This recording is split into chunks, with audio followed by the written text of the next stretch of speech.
이 시간 여호와의 종들의 찬양이라는 제목 가지고 여러분과 하나님 말씀을 나누도록 하겠습니다.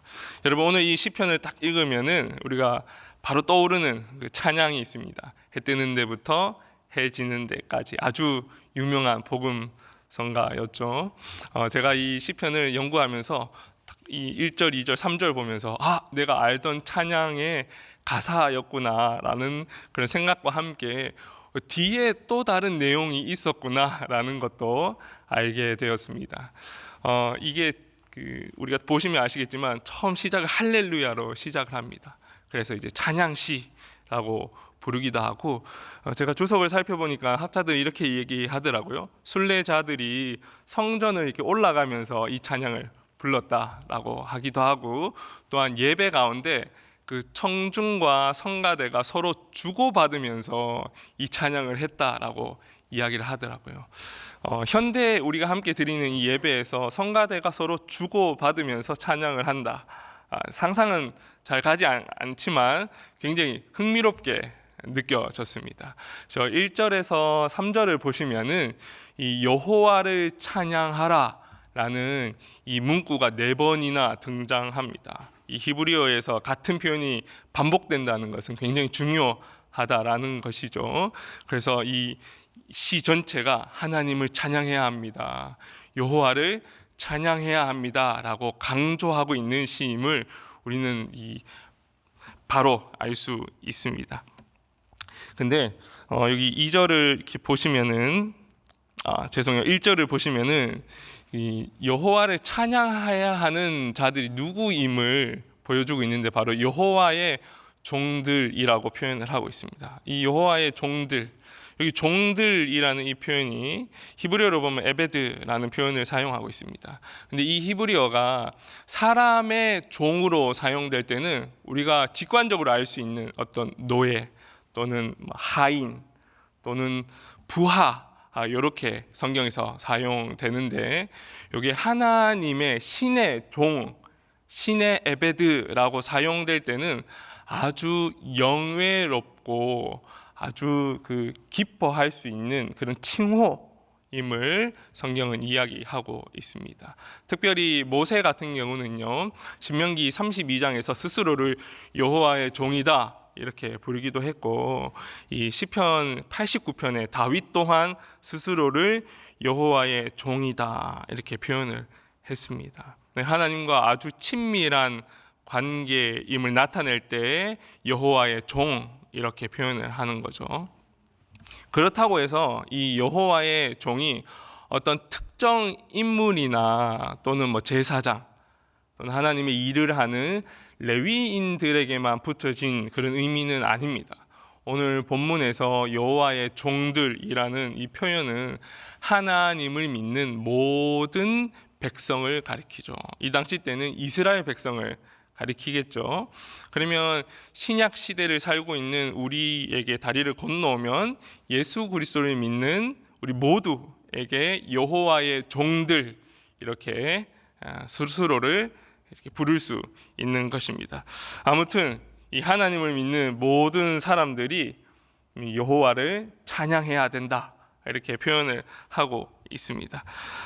그러면 2절 보시면은 일단은 시간을 먼저 이야기를 합니다. 여호와의 종들, 하나님을 믿는 백성들이 언제부터 언제까지 찬양을 해야 되냐, 이 표현이 나와 있는데 이렇게 표현되어 있습니다. 이제부터 영원까지 여호와의 이름을 찬양해야 한다라고 표현을 합니다.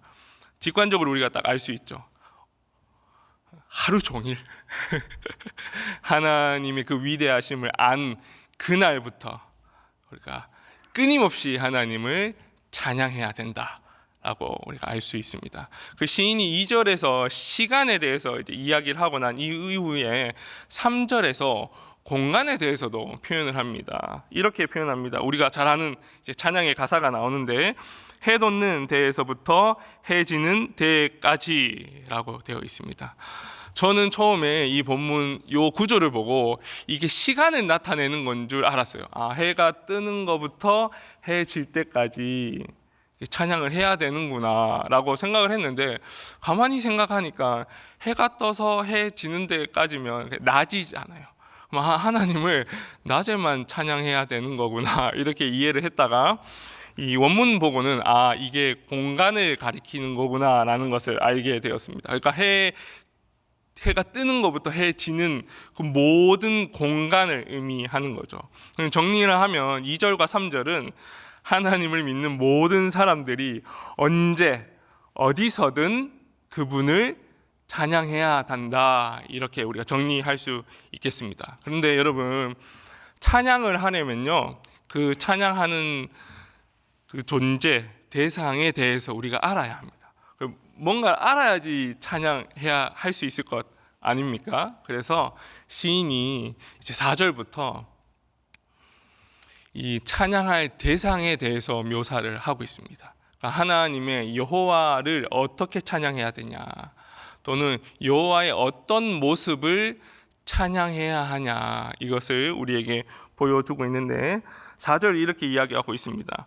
여호와는 모든 나라보다 높으시며 그의 영광은 하늘보다 높으시도다.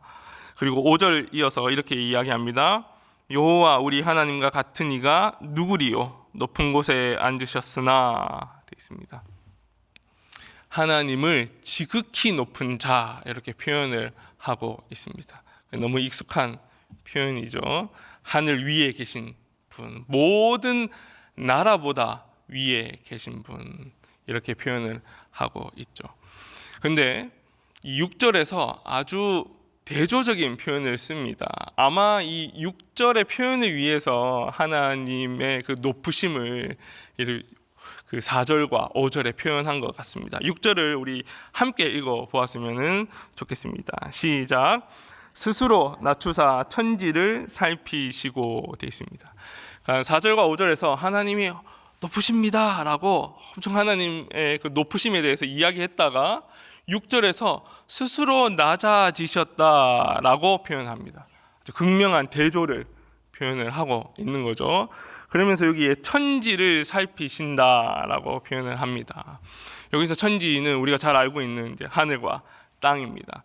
그러면 하늘과 땅을 살피신다는 게 무슨 의미일까요? 여기서 표현은 이 하늘과 땅 사이에 있는 인간을 의미합니다. 하늘과 땅 사이에 갇혀 있는 우리 인간을 표현합니다.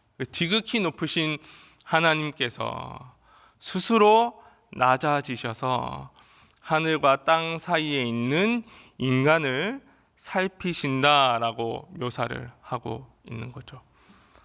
제가 최근에 넷플릭스라는 그 OTT 영화나 드라마를 볼 수 있는 플랫폼에서 더 크라운이라는 그 영화 시리즈를 본 적이 있습니다. 영국의 여왕에 관한 이야기인데, 그분이 2022년에 이제 돌아가셨죠. 그분의 이제 일대기에 대해서 이야기를 합니다. 그 중에 이제 한 사건이 있는데, 그 1966년에 그 웨일즈의 작은 마을에 에버판이라는 곳에서 일어난 이 사건을 다루는 에피소드가 있어요. 이 마을에 약 한 5천 명이 거주하고 있었습니다.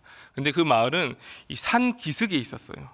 그러니까 산이고 그 산 등성에 이 집들이 이렇게 있는 거죠. 근데 거기가 뭐가 이렇게 발전했냐면, 그 마을에 탄광이 발전을 했습니다. 그래서 많은 사람들이 그곳에서 이제 탄광을 캐는 그 작업을 하는 거죠. 근데 이 사람들이 그것을 캐고 이제 땅을 파면은 그 폐기물들이 생길 거 아닙니까? 그러니까 거기 파면 뭐 흙도 있을 것이고 철도 있을 것이고 뭐 여러 가지 것들이 이제 함께 나올 거 아니에요? 그래서 자기들이 필요한 거는 분류하고 나머지 것들을 이제 본인들이 있는 마을 옆에다가 이제 쌓아놓기 시작을 했습니다. 그래서 한 7개의 봉우리까지 생겼어요. 그리고 봉우리 높이가 한 50m 정도 되었다고 합니다. 근데 이거를 그냥 막 쌓아놓다 보니까는 비가 오거나 그러면 이렇게 무너질 때가 많고 크고 작은 사건 사고들이 많이 일어났어요. 근데 1966년 10월에 비가 엄청 왔습니다. 그리고 아니나 다를까 그 중에 가장 높은 봉우리 하나가 무너져 버렸습니다. 여러분이 나중에 이제 구글이나 이렇게 한번 찾아보시면은, 인터넷에 찾아보시면은 그게 얼마나 이게 참혹한 그 참사였는지가 잘 나오는데, 그 봉우리가 무너지면서 그 마을을 다 덮쳐버렸어요. 마치 산사태처럼 그 마을을 덮쳐버렸는데, 너무 안타깝게도 초등학교를 완전히 덮어버렸습니다. 그래서 7살에서 한 10살 정도 되는 아기들 116명이 이제 그곳에서 죽음을 맞이하게 됩니다. 이 내용을 다루면서 이제 여왕에 대한 이 모습을 표현을 하는데, 여왕이 그 참사 현장에 갈지 말지에 대해서 고민하는 장면이 나옵니다. 저는 그걸 보면서 이걸 왜 고민하지라고 생각을 했었는데, 왕실의 프로토콜이 있는 거예요. 의례가 있고 전통이 있는 건데, 이 군주는 생존자들이 있는 병원에만 방문하게 돼 있습니다. 그 참사 현장은 가지 않는다는 그 군주의 전통, 영국 왕실의 전통이 있었던 거죠. 근데 당시에 이제 미디어가 발전을 하면서 여왕도 TV를 보게 되고 또 라디오를 듣게 되니까 이 영국의 전역에서 영국의 여왕이 참사 현장에 나타나지 않는다라는 어떤 비난의 이야기들, 그 아쉬움의 소리를 이제 듣게 됩니다. 그러면서 여왕이 굉장히 고민하는 거죠. 자신은 이 프로토콜을 지켜야 하는가, 아니면 이 전통을 깨고 그 참사 현장으로 나아가야 하는가. 근데 결국에는 여왕이 한참 고민하다가 참사 현장에 갑니다. 그리고 많은 이들이 이제 위로 받는다 또는 위로 받았다라는 그 장면으로 제가 봤던 그 시리즈의 그 에피소드가 끝이 납니다. 그 에피소드가 말하고 싶은 건 이런 것 같아요. 그 영국 왕실의 전통, 프로토콜이 있지만 영국 여왕은 백성을 사랑한 마음이 너무 커서 그것을 깨고 그 현장에 가서 백성들을 위로했다. 그래서 많은 참 영국인들이 영국의 여왕을 좋아했었습니다. 저는 이걸 보면서 우리 하나님이 생각이 나더라고요. 하나님에게는 프로토콜이 필요 없으십니다. 하나님의 백성이 고통당하고 어려울 때에 하나님은 지극히 높으시지만 곧바로 자신을 낮추셔서 당신의 백성을 돌아보시는 분이십니다.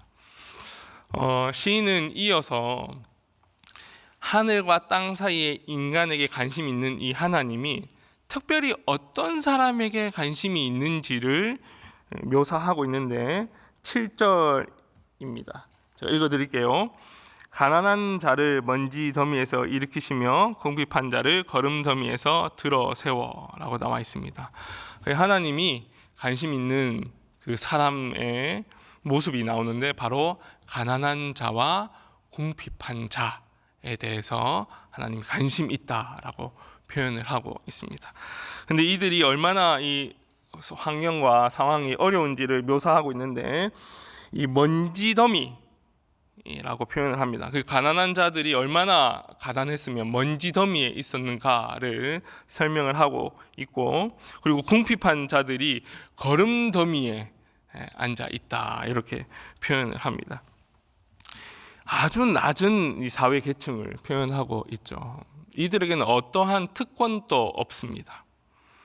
하나님께서 이렇게 낮은 자들에게 관심을 가지는데, 참 놀라운 것은 하나님께서 관심을 가지시면 필연적으로 그 관심에 대한 결과가 나타난다라는 것이죠.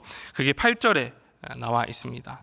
이 가난한 자와 궁핍한 자를 어떻게 하실 거냐면 지도자들, 곧 그의 백성의 지도자들과 함께 세우신다 이렇게 표현을 합니다. 이 원문을 보시면은 이게 함께라는 표현이 2번 들어가 있습니다. 우리 개역 함께 보고 있는 지금 개역 개정에는 한 번만 들어와 있죠. 지도자들 곧 그의 백성의 지도자들과 함께라고 한 번만 나와 있는데, 히브리 원문에는 여기 앞에 바로 나와 있습니다. 지도자들과 함께, 곧 그의 백성의 지도자들과 함께, 이렇게 표현되어 있습니다. 이 함께라는 표현을 강조하고 있습니다. 하나님이 반드시 그렇게 하시겠다라는 의미이죠. 그러면 이걸 가난한 자와 궁핍한 자들을 그 당시 이스라엘 사회의 지도자들처럼 이렇게 높이겠다라는 그런 의미라기보다는 그들의 인간의 존엄, 모든 사람이 하나님 앞에서 동등할 것이다 라는 것을 하나님이 얘기하시고 계십니다. 그러니까 이 사회, 우리가 살고 있는 사회는 보이지 않는 계층이 있는 거죠. 근데 뭐 고대 팔레스타인 지역은 얼마나 더 했겠습니까? 정확하게 계급이 있는데 하나님은 표현을 하십니다. 모든 만인이 나 앞에서 동등하다. 인간성을 지키고 인간으로서의 존엄을 내가 회복시켜 주겠다라고 하나님께서는 말씀하고 계십니다. 그러면서 또 9절에서 이렇게 말씀하십니다. 임신하지 못하던 여자를 집에 살게 하사 자녀들을 즐겁게 하는 어머니가 되게 하시는 도다 되어 있습니다. 여기서 불임 여성에 대해서 표현을 합니다. 이 현대에서는 이 불임의 원인에 대해서 남성일 수도 있고 여성일 수도 있다라는 것을 우리는 잘 알고 있습니다. 근데 당시 고대 팔레스타인 지역에서는 뭐 그 시대가 가부장적인 시대였죠. 그 사회에서는 이 불임을 여성의 책임으로 여기는 그 경향이 굉장히 강했어요. 그러니까 문제가 아닌데 이것을 이제 여성의 문제다, 여성의 탓이다 이렇게 보는 성향이 굉장히 강했습니다. 그러니 이들이 얼마나 이 비참한 삶을 살았겠습니까? 당시에 아이를 낳는 것은 굉장한 어떤 삶의 의미이고 또 기쁨이 되었습니다. 뭐 당연한 것이겠죠. 반면에 아이를 생산하지 못한다라는 것은 이 가문의 굉장한 수치로 여겼습니다. 제가 이 본문 보면서 좀 의아한 그런 표현이 있었어요. 임신하지 못하던 여자를 집에 살게 하사. 이걸 반대로 생각해 보면 임신하지 못했던 여인은 집에 살지도 못했다, 이런 의미가 됩니다. 제가 자료를 찾아보니까 얼마나 이 차별받고 그 냉소적인 그런 사회 가운데서 억압받으면서 살아갔는지를 알 수 있겠더라고요. 근데 하나님이 이러한 약자들, 이러한 차별받는 자들에게도 차별이 없는 그것을 회복시켜 주겠다, 그 명예를 회복시켜 주겠다라고 하나님께서 약속하시고 계십니다. 제가 오늘 이 본문을 이렇게 다 한번 훑었습니다. 근데 제가 여러분에게 이제 함께 좀 나누고 싶은 포인트가 있는데, 우리가 할렐루야 찬양시라고 말씀을 드렸어요. 그리고 우리가 함께 보던 내용들이 우리에게는 사실 참 익숙한 내용입니다. 하나님 참 높으시지만 그분 스스로 낮추셔서 약자들을 돌보시고 그들을 회복해 하신다. 그래서 믿는 우리는 언제 어디서든 하나님을 찬양해야 합니다. 근데 이 찬양이라는 단어를 조금 생각을 해 볼 필요가 있어요. 우리가 이 찬양이라는 단어를 들으면 음악적인 형태로 국한시켜서 생각할 때가 많습니다. 그러니까 여호와를 찬양하라 하면은 노래를 불러야 하나? 아니면 이거 어떤 음악적인 형태를 가지고 악기를 연주해야 하나? 라는 정도의 이 생각으로 우리가 축소됩니다. 근데 이 찬양의 이 원어를 보면 할랄이라고 되어 있어요. 근데 이 할랄의 뜻은 빛나게 하다 또는 자랑하다라는 뜻이 있습니다. 그러니까 이 근본적인 이 단어의 개념은 드러내다라는 개념이 있어요. 찬양한다라는 것은요, 드러낸다라는 것입니다. 이 여호와께서 정확하게 보여주고 있습니다. 어떻게 하나님을 드러내야 하는지를 본인은 지극히 높으시지만 낮아지셔서 스스로 낮아지셨습니다. 그리고 약자들을 돌보신 그 모습을 우리에게 보여주셨습니다. 그러면 여호와의 종들인 우리는 이러한 하나님의 모습을 그냥 입술로 어떤 음악적인 형태로 아주 제한적으로 노래만 부를 것이 아니라 우리의 삶 가운데서 그 모습을 드러내야 하는 것이죠. 입술로 말하기는 너무 편하지 않겠습니까? 하나님이 지극히 높으시지만 낮아지셨습니다. 그리고 약자들을 돌보셨습니다. 그런데 할랄, 빛나게 하다, 자랑하다, 드러내다. 이것은 입술뿐만 아니라 우리의 이 전반적인 삶 가운데서 그분의 모습을 드러내야 하는 것입니다. 이 하나님을 드러내는데 우리의 본이 되신 분이 계십니다. 바로 예수 그리스도이시죠. 우리 말씀을 함께 읽어봤으면 좋겠는데요. 빌립보서 2장 6절에서 8절 말씀입니다. 우리 한 목소리로 함께 읽도록 하겠습니다. 시작. 그는 근본 하나님의 본체이시나 하나님과 동등됨을 취할 것으로 여기지 아니하시고 오히려 자기를 비워 종의 형체를 가지사 사람들과 같이 되셨고 사람의 모양으로 나타나사 자기를 낮추시고 죽기까지 복종하셨으니 곧 십자가에 죽이심이라.